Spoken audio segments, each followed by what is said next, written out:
Bismillahirrahmanirrahim. Assalamualaikum warahmatullahi wabarakatuh. Selamat pagi, salam sejahtera bagi kita semua. Om Swastiastu, Namo Buddhaya, salam kebajikan. Perkenalkan, saya Juandra Prisma Mahendra, SPSI MSI. Saya merupakan dosen tetap pada program studi pendidikan guru anak usia dini. Pada kesempatan ini, saya akan memperkenalkan salah satu mata kuliah wajib yang ada pada program studi pendidikan anak usia dini, yaitu mata kuliah Psikologi Kepribadian dengan bobot yaitu 2 SKS. Mata kuliah ini memberikan atau membahas tentang pengantar dan teori aliran psikoanalisis, behavioristik, humanistik, kognitif, dan positif, serta pengaplikasian teori psikologi kepribadian di dalam konteks pendidikan. Adapun capaian pembelajaran yang diharapkan setelah mahasiswa mengikuti perkuliahan ini yaitu setiap menyelesaikan mata kuliah psikologi kepribadian, diharapkan mahasiswa mampu menjelaskan konsep, prinsip, dan dinamika kepribadian berdasarkan teori psikologi, analisis, behavior, humanistik, kognitif, positif, dan bagaimana mahasiswa dapat mengaplikasikan di dalam ranah pendidikan. Adapun sub CPMK yang diharapkan dalam perkuliahan ini, yang pertama adalah mahasiswa mampu menjelaskan konsep, ruang lingkup, dan aliran psikologi kepribadian. Yang kedua, mahasiswa mampu menjelaskan teori psikoanalisis dari Sigmund Freud. Yang ketiga, mahasiswa mampu menjelaskan teori psikoanalitik dari tokoh Carl Gustav Jung. Yang keempat, mahasiswa mampu menjelaskan teori psikologi individual dari Alfred Adler. Yang kelima, mahasiswa bisa menjelaskan teori perkembangan psikososial dari tokoh Erik Erikson. Yang keenam, mahasiswa mampu menguraikan teori kepribadian behavioristik. Yang ketujuh, mahasiswa mampu menjelaskan konsep dan ciri-ciri dari teori humanistik. Yang kedelapan, mahasiswa mampu menguraikan teori kognitif dari Albert Bandura. Yang kesembilan, mahasiswa mampu menguraikan teori perkembangan kognitif dari Jean Piaget. Yang kesepuluh, mahasiswa mampu menguraikan teori perkembangan dari Alport. Yang ke-11, mahasiswa mampu menguraikan teori dari Abraham Maslow. Yang ke-12, mahasiswa mampu menguraikan teori dari Carl Rogers. Yang ke-13, mahasiswa mampu menguraikan teori psikologi positif. Dan yang ke-14, mahasiswa mampu mengangkat dan mendiskusikan kasus berdasarkan teori kepribadian dari humanistik dan positif. Adapun metode yang saya gunakan dalam proses pembelajaran di sini yaitu ada ceramah interaktif, presentasi, studi kasus atau case based learning, kemudian problem based learning melalui small group diskusi. Sedangkan sistem penilaian yang saya gunakan di perkuliahan ini yaitu dengan bobot 20%, yang pertama yaitu kehadiran dan partisipasi, 20% itu adalah proyek dan kuis, dan yang ketiga 25% ujian tengah semester, dan yang keempat 35% ujian akhir semester. Sehingga akumulasi penilaian di sini totalnya adalah 100%. Selain itu, tidak lupa saya juga menggunakan beberapa platform seperti WhatsApp Group, Google Classroom dalam penunjang mahasiswa dalam mengumpulkan tugasnya ya.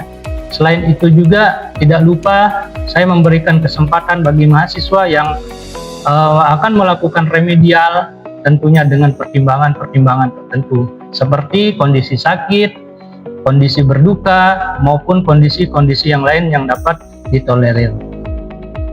Demikian video singkat yang dapat saya sampaikan. Mari sama-sama kita saksikan video pembelajaran di kelas pada semester 2 ya, pada pertemuan kedua pada mata kuliah Psikologi Kepribadian. Demikian yang dapat saya sampaikan. Assalamualaikum warahmatullahi wabarakatuh. Baik, bismillahirrahmanirrahim. Assalamualaikum warahmatullahi wabarakatuh.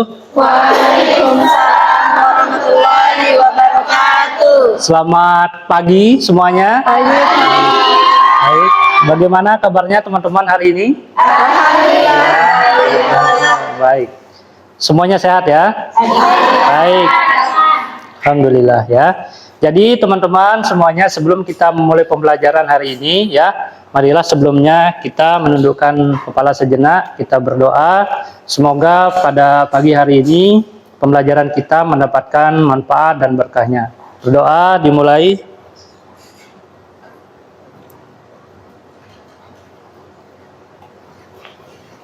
Selesai. Baik, sebelum saya meranjak kepada materi ya, saya mengabsen dulu teman-teman.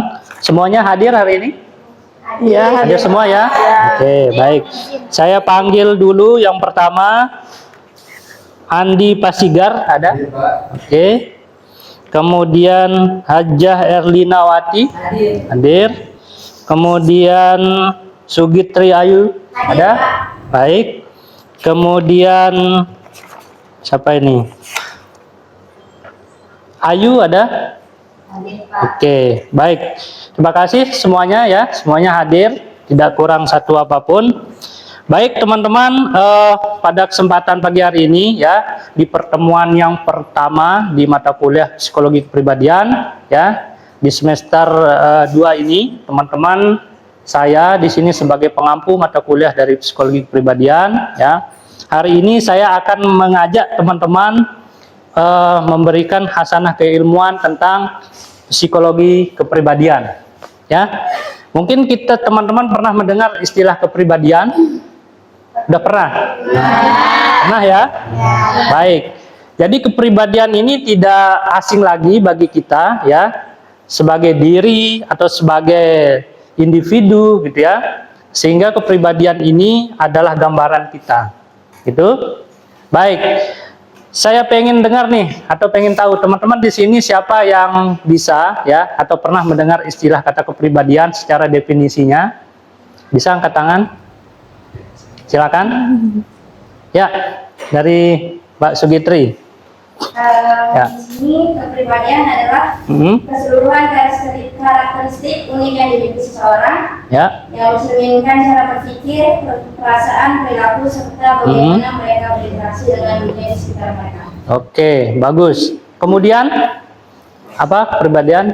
Kepribadian itu dari buku yang sudah saya baca itu Ya. dari salah satu seorang itu Roger Ya. mengatakan kepribadian itu adalah pengalaman individu terhadap dirinya sendiri. Baik.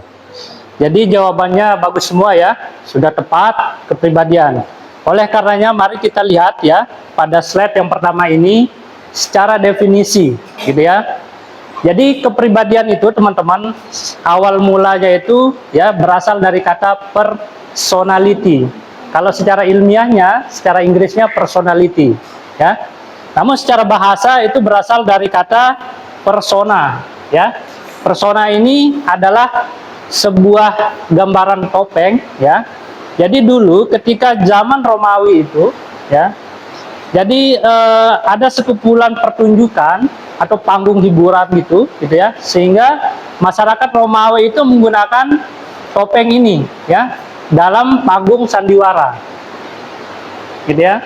Dengan latar belakang yang berbeda, ciri yang berbeda, gitu ya. Sehingga topeng ini atau persona ini dijadikan sebagai ciri khasnya, gitu ya. Nah, lambat laun kata persona atau personality ini berubah menjadi salah satu istilah yang mengacu kepada gambaran sosial atau gambaran diri atau individu, gitu ya. Atau maupun kelompok dalam masyarakat, gitu ya. Kemudian individu tersebut diharapkan bertingkah laku berdasarkan atau sesuai dengan gambaran sosial yang diterima. Jadi teman-teman pasti pernah menyaksikan panggung ya atau drama yang dimana masing-masing individu itu membawa karakter sendiri, ya, atau dengan topengnya sendiri.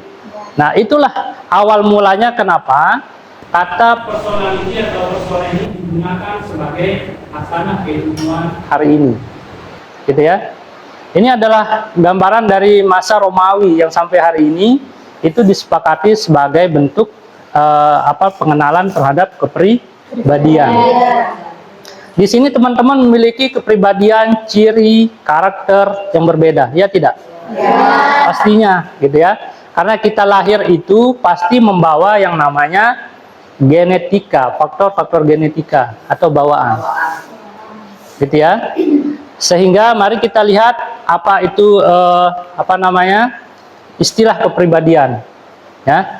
Jadi kepribadian itu merupakan pola khas seseorang dalam berpikir, ya, merasakan dan berperilaku relatif stabil dan diperkirakan. Ini berdasarkan beberapa tokoh, gitu ya.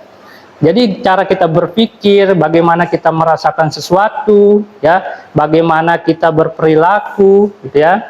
Kemudian bagaimana kita memunculkan ciri khas kita, itu adalah kepribadian, gitu ya. Nah, berdasarkan pengertian tersebut, ini ya, disimpulkan bahwa kepribadian meliputi segala corak perilaku maupun sifat khas kita, gitu ya, yang dapat diperkirakan dari diri kita sendiri. Jadi kita sendiri yang tahu gimana diri kita, gitu ya, bagaimana pola perilaku kita, gitu, sehingga itu menjadi ciri khasnya diri kita, ya. Nah, hal ini yang digunakan untuk bereaksi dan menyesuaikan diri terhadap perangsangan, sehingga corak tingkah laku lainnya merupakan suatu kesatuan fungsional yang khas bagi individu, ya. Nah, jadi kepribadian ini dimaksudkan untuk bagaimana kita bertingkah laku, berinteraksi, gitu ya, dan bagaimana kita bersosial, ya. Itu akan muncul pada pola perilaku maupun tingkah laku sosial kita, ya. Ciri-ciri khas-khas tadi itu akan muncul ketika terjadinya dalam lingkungan sosial. Nah, jadi kita tidak tahu ini khas kita itu mungkin bagi orang lain itu baik, ya, atau bagi diri kita itu perilaku kita baik, tapi bagi orang lain itu belum tentu, ya. Nah, oh, si A ini kepribadiannya ternyata begini, si B itu ternyata begini kepribadiannya, oh, wataknya seperti ini, ya. Jadi itu menjadi ciri khas dari setiap individu. Baik, kita lanjut. Nah, di sini menurut Allport, ya, Allport ini adalah salah satu tokoh yang berkecimpung dalam keilmuan kepribadian, gitu ya. Jadi Allport ini atau Gordon Allport namanya, beliau ini adalah salah satu tokoh yang terkenal juga. Nah, beliau mendefinisikan kepribadian sebagai organisasi dinamis, gitu ya, dalam individu tentang sistem psikofisik yang menentukan penyesuaian yang unik terhadap lingkungan, ya. Jadi di dalam diri kita itu terdiri dari organisasi, ya. Organisasi apa? Organisasi perkumpulan. Nah, jadi di dalam diri kita itu beragam, ada watak, ya, kemudian ada karakter, sifat, ya, terus temperamental, dan semua itu adalah bagian dari organisasi dinamis, ya. Dan juga psikofisik, ya. Artinya apa? Di dalam pribadi kita itu terdiri dari adanya tangan, gitu ya, telinga, itu yang berhubungan dengan fisik, ya, kaki dan sebagainya. Itu semua memuat tentang ciri khas kita. Nah, sehingga Allport di sini sangat memfokuskan dirinya terhadap pengembangan organisasi ini, ya, dalam psikofisik kita, dan itulah yang membentuk diri kita, ya, dalam satu kepribadian. Baik, kita lanjut. Nah, di sini ada beberapa uji profil, ya. Uji profil ini ada watak, ya, ada watak. Apa itu watak? Yaitu kondisi jiwa yang tetap, ya, tercermin dalam kemampuan dan perbuatannya. Kemudian ada temperamen, gejala karakteristik dari sifat emosi individu, ya. Gejala ini tergantung pada faktor konstitusional dan berasal dari keturunan, ya. Nah, kemudian sikap. Di sini ada sikap, pendapat, pendirian atau keyakinan, sesuatu yang disebabkan oleh beberapa hal, ya. Kemudian ada karakter. Nah, karakter ini hakikat dari diri, ya, diri individu yang dibentuk oleh sekumpulan nilai, ya, sebuah nilai atau atribut moral yang menentukan perilaku, ya. Nah, keempat ini adalah gambaran profil diri kita. Ya, yang dimana watak, temperamen, sikap ini menyatu di dalam organisasi dinamis tadi, yaitu dalam sistem fisik kita. Ini adalah bagian dari mental. Ya, organisasi dinamis itu adalah bagian juga terdapat di dalam pribadi kita. Baik, kita lanjut. Nah, di sini ada 3 faktor yang mempengaruhi daripada kepribadian itu sendiri. Apa saja? Ada hereditas, kemudian lingkungan, situasi. Nah, hereditas di sini itu sifatnya pewaris, warisan.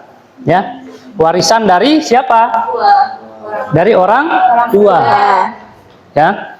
Nah, misalkan dalam bentuk tubuh, ya, tinggi badan mungkin, ya, kemudian apa namanya, ciri khas kulitnya, ya, face-nya, ya. Jadi ada kecenderungan seperti itu. Kemudian kedua, lingkungan, ya, jelas di sini lingkungan itu bisa lingkungan dari keluarga, lingkungan sekolah, atau lingkungan masyarakat. Itu yang membentuk daripada kepribadian kita. Contoh di sini keluarga, ya, jelas lingkungan keluarga itu adalah fondasi awal, ya, yang membentuk kita, ya, yang merancang kita, ya tidak. Nah, makanya ada istilah madrasah pertama itu adalah di keluarga, ibu, ya. Disitulah pembentukan daripada kepribadian itu di lingkungan keluarga. Kalau di lingkungan sekolah bagaimana? Ya, adanya interaksi individu dengan individu lain dalam konteks teman sebaya ini, ya, sehingga di sana akan memunculkan reaksi-reaksi tertentu. Bagaimana respon-respon tertentu, ya. Kadang itu yang ditiru oleh anak-anak, diimitasi. Kadang perilaku temannya yang lain nanti diimitasi atau ditiru, gitu ya. Itu akan membentuk daripada pribadinya. Kemudian yang ketiga ada situasi di sini, ya, keadaan tertentu berdasarkan lingkungan. Jadi situasi-situasi tertentu itu juga dapat mempengaruhi daripada kepribadian kita. Bagaimana tidak? Contoh nih, misalkan teman-teman berada pada lingkungan yang konflik, ya. Anda merasakan tidak? Misalkan kekhawatiran, kecemasan, ya tidak? Merasakan, ya. Nah, di situ semua situasi ini sangat berperan penting dalam pembentukan kepribadian. Ya, seandainya hari ini Anda tinggal di wilayah sebelah misalkan, ya, dengan karakter iklim yang panas, kemudian karakter iklim yang konflik, ya, zona konflik. Nah, pasti itu akan membentuk daripada karakter-karakter kita. Ya, kepribadian Anda akan terbentuk melalui situasi tertentu. Nah, itu yang dimaksudkan ini, ya. Oke, lanjut. Nah, di sini ada 2 faktor besar, ya. Faktor besar tadi ada faktor internal dan eksternal. Internal tadi jelas hereditas dari orang tua, dapat diubah melalui pelatihan-pelatihan. Nah, bisa juga, ya, kondisi pribadi kita itu biasanya bisa dirubah melalui kegiatan-kegiatan yang positif, melalui pelatihan, gitu ya, atau melalui kegiatan-kegiatan yang mampu merubah spirit kita, ya. Kayak Anda mengikuti pelatihan-pelatihan motivasi, itu kan akan membentuk yang awalnya tadi Anda tuh merasa lemah, gitu ya. Kemudian setelahnya itu Anda mengikutinya, oh, saya kok merasakan ada yang beda, ya. Ya, Anda merasakan nyaman. Oh, nanti saya akan melakukan tips-tips yang diberikan oleh pemateri tadi. Nah, itu, ya, sehingga membentuk cara Anda sendiri, gitu ya, dari proses pembelajaran yang tadi. Oke, berikutnya di sini ada faktor eksternal, itu fisik, pengalaman pada usia dini, ya, pemberian cap pada anak, maksudnya di sini labeling, gitu ya. Label pada anak itu akan membentuk kepribadian juga. Kemudian ada perasaan berhasil dan gagal, keluarga, penerimaan lingkungan sosial. Nah, di sini ada beberapa banyak sekali, ya, faktor eksternal ini. Kalau ini dijabarkan, ini akan banyak sekali penjelasannya. Ya, sehingga ini beberapa yang diambil dari inti-intinya saja. Seperti itu. Nah, teman-teman pernah mendengar enggak beberapa jenis gangguan pada kepribadian? Pernah enggak? Sering? Ayo, siapa yang bisa sebutkan jenis gangguannya salah satu? yang pernah atau yang sering didengar? Banyak gangguan mental itu banyak. Nah, paranoid ya. Pernah enggak Anda merasakan paranoid? Pernah. Bagaimana perasaannya ketika merasakan itu? Ya, curiga berlebihan itu termasuk paranoid kan? Iya, curiga sama orang lain. Nah, itu tidak boleh, gitu ya. Nah, kalau ini kondisi ini terus berulang, gitu ya, sering kita lakukan kok sedikit-sedikit curiga sama orang, gitu ya. Jadi hati-hati, mungkin Anda ada mengalami gejala ini, gitu ya. Kemudian ada gangguan afektif di sini ya, suasana emosi yang berubah-ubah, gitu ya, perasaan yang tidak nyaman, itu sudah mengarah ini. Tetapi jikalau kondisi ini terus terjadi, intensitasnya sering gitu ya. Tapi kalau 1-2 bukan, Anda belum mengalami gangguan ini. Tapi kalau misalkan Anda melalui proses pengisian skala atau melalui tes, itu akan kelihatan. Mungkin Anda mengarah dari beberapa jenis gangguan ini. Gitu ya. Jadi kita tahu kondisi kita itu mengalami gangguan secara pribadi itu melalui tahapan tes secara psikologis. Ya, tapi kalau yang sering Anda lihat di jalan-jalan, orang skizofrenia, itu juga gangguan kepribadian. Itu yang nyata yang kita lihat. Ya, kalau seperti ini, belum tentu di sini semuanya normal. Pasti ada kecenderungan mengarah ke gangguan yang mana. Itu kalau melalui proses tes psikologis. Oke, gitu ya. Baik, kita lanjut sedikit lagi. Di sini ada hubungan psikologi kepribadian dengan pendidikan, gitu ya. Tentu teman-teman ini adalah background PG PAUD, ya. Tentunya nanti dalam menghadapi anak-anak di sekolah itu kan beragam karakter kepribadiannya, gitu ya. Sehingga penting untuk bagaimana merelevansikan ilmu kepribadian ini dengan pendidikan, gitu ya. Ada hubungannya. Apa hubungannya? Yang pertama, yaitu membantu pendidik memahami kepribadiannya sendiri. Nah, Anda dulu memahami dirinya, baru memahami peserta didik. Beserta mengidentifikasi kecakapan dalam menangani stres dan ketegangan. Ya, penting kita mengelola stres diri kita, ya. Apalagi di sekolah tuh, Anda dihadapkan dengan kondisi karakter siswa yang beragam. Ya, pernah Anda merasa kebingungan, stres, bagaimana saya harus gini, gitu ya. Sehingga penting untuk bagaimana manajemen stres, ya. Yang kedua, teori kepribadian dapat digunakan untuk meningkatkan keterampilan profesional dan kepercayaan diri pendidik, ya. Oh, kemarin saya sudah belajar tentang ilmu kepribadian, ya. Oh, ternyata beberapa gangguan-gangguan yang muncul pada anak itu ternyata ada hubungannya dengan yang dijelaskan pada perkuliahan kemarin, gitu ya.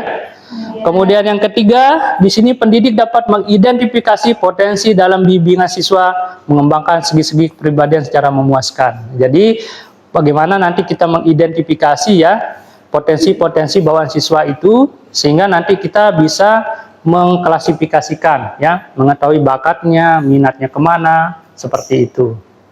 Gitu ya teman-teman. Jadi psikologi kepribadian ini tentu sangat penting dalam bagaimana menjalankan proses pendidikan, ya. Di mana ada manusia, maka keilmuan psikologi kepribadian ini dibutuhkan. Gitu.